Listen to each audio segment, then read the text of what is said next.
You're listening to the Thom Hartmann Program. Have you seen My Country lately?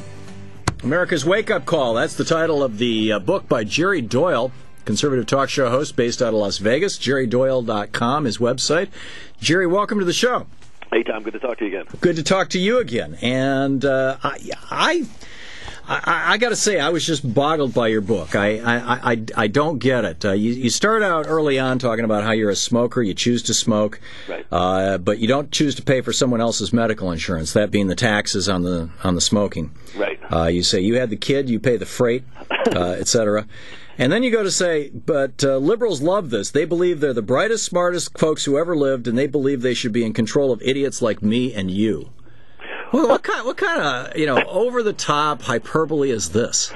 Well, if you unfold the book and which I've done, take that kind of through line that you just had there, and I think most people think because I'm a conservative that I'm a Republican, and I left the Republican Party about 6 years ago because they weren't acting like conservatives or the compassionate conservatives.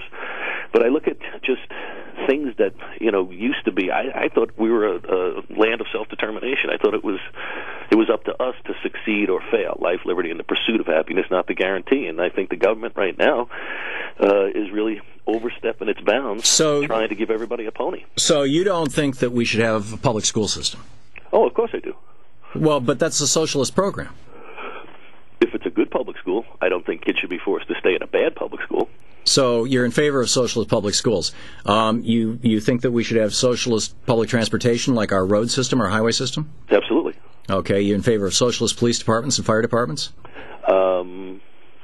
As long as they're good cops and good firemen. My dad was a New York City cop, so yeah.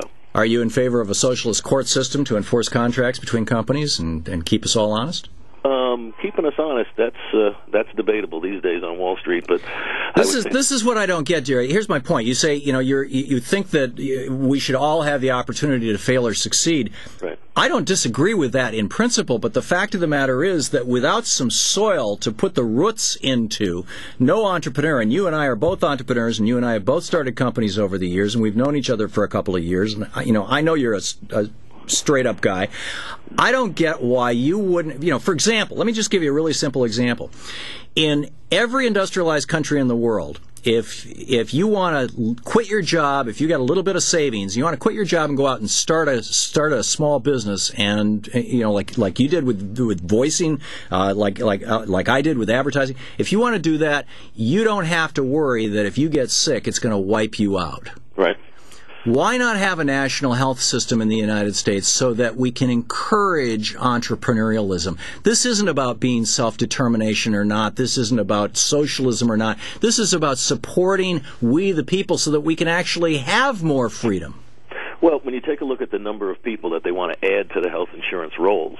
And how about all of them? I blame Republicans for this because what were they doing for 8 years when they had an opportunity to talk about tort reform and they had an opportunity to talk about interstate competition for insurance companies? So they were asleep at the wheel on this one, too.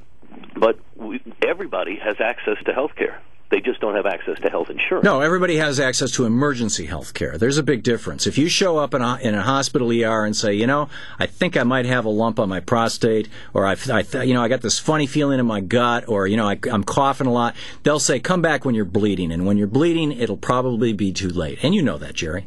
Well, I fortunately have health insurance, so I've always... But 45,000 people a year in the United States die because they don't. And those people are dying because conservatives are saying, that status quo, that's fine with us. No, I'm not saying status quo is fine. I'm just saying let's slow it down. Let's figure out what the unintended consequences are. I'm all for having a competitive environment where insurance companies have to compete with each other, but I just don't think the government can take 1/6 of our economy and just not even read the bill and just say, sorry, this is what we're giving you. Well, I'm not a fan of this bill that's come out of the Senate either. But setting that aside, it's 1/6 of the economy because people like Stephen J. Hemsley, who heads up United Healthcare, made $700 million for the last 5 years, and his predecessor, Bill McGuire, made $1.78 billion. I mean, this system is badly broken. But you go on and you said dig into the book here on page 125. Obama doesn't just oppose profit; he opposes America on virtually all grounds. Right, when it comes to business. I see this guy. I mean, my complaint about Obama is that he's sucking up to business. He's bailing out banks. He's bailing out. He's throwing money at these banksters. I see him as the DLC wing of the Democratic Party. I wanted a Franklin Roosevelt, not a Bill Clinton. Well, I wanted to call the bluff on all the stuff that was happening with the Wall Street money, with the AIGs. If you're really, telling us it's that bad, show it. But where did the money go? Where did all the money go? And why do people still not have access to credit for homes or for car loans? Because our government hasn't become enough socialist. You know what Franklin Roosevelt did when people, the average mortgage in 1932 was a 5-year balloon mortgage. That was pretty much all that existed at that time. Right. Franklin Roosevelt created a federal agency, the Federal Home Loan Board, I think it was called, created a federal agency and said, we will buy that mortgage from you, convert it to a 20 or 30, and it was 20-year fixed rate, 3% mortgage, and you can flip it over, and the government will take responsibility for that. We shut that thing down in the 60s, and it had shown billions of dollars in profits for the federal government, and it saved people's homes. Barack Obama won't do that. He wants the private sector to deal with it, and the private sector doesn't want to do anything, Jerry, but bleed you and me dry.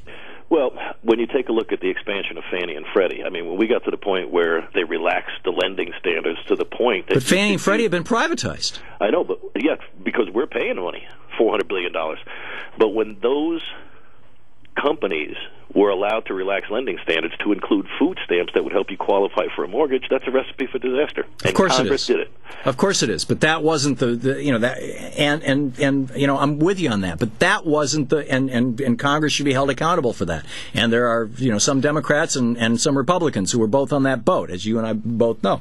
But I mean, you're saying Obama's Blame America First policies were on display when he traveled to Europe and stated our nation was arrogant?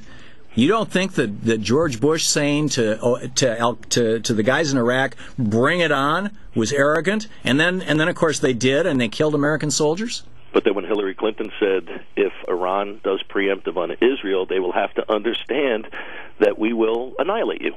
Of course. So they put the cowgirl in the girl and took the cowboy out of the boy. No, wait a minute. Come on. That's a cliche, Jerry. We have mutual defense agreements with Israel and a number of other countries, by the way, as do countries all over the world. An attack on you is the same as an attack on us.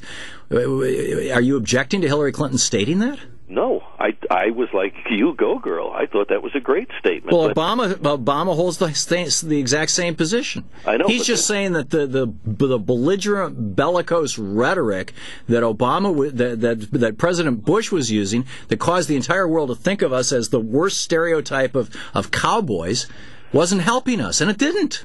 No, I know, but wanted dead or alive, I think that has a nice ring to it when it comes to people like Osama bin Laden. Then why did Bush let him go in Tora Bora? That's a great question. Why did Bush not say to the Taliban a week after 9/11 when they said we will arrest Osama bin Laden and hand him over to a third-party country for a trial? We will do that. Why did Bush say no thank you? And Clinton passed on the same deal because he said he didn't have 100%. No, Clinton was trying to negotiate that deal when he left office. Right. Look, there's a whole lot of screw-ups in our foreign policy. I don't like war, but I don't think we're fighting these wars the right way. I'll agree with you on that. They got terrorists that want to, use women and children as shields. They'll slit Nick Berg's throat, Daniel Pearl, in a slow, horrifying death, and the only thing you can do with a terrorist is terrorize them.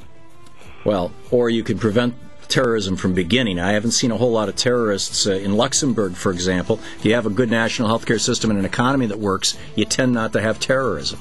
And you got Denmark is the happiest place on earth, but people pay 50% of everything they earn to get all the happiness that they think. And they love it. I did my show there for a week. I'll have to tell you about it sometime. But anyhow, JerryDoyle.com, his new book, Have You Seen My Country Lately? Check it out. Thanks, Jerry. I appreciate it, Tom. This is the Thom Hartmann Program.